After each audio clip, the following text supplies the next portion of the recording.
शामिल कयूं था काज़ी अहमद खां जीएम राहू जे रिपोर्ट मूजिब काज़ी अहमद शहर अंदर 1 महीनो अॻु ॾींहं रोड ते पुर मज़ाहमत ते हथियारबंदनि पारां फायरिंग करे उमर कुंभर खे क़तल कयो हो।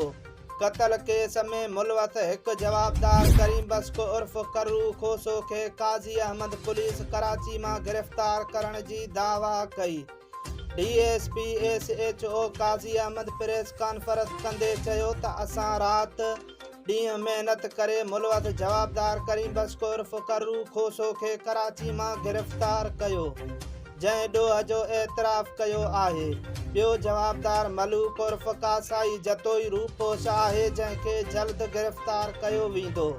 हिननि चयो त मलूक मुलवस जवाबदारनि ते मुख़्तलिफ़ थाणनि ते फुरनि धाड़नि जा काफ़ी केस दाख़िल थियल अथनि।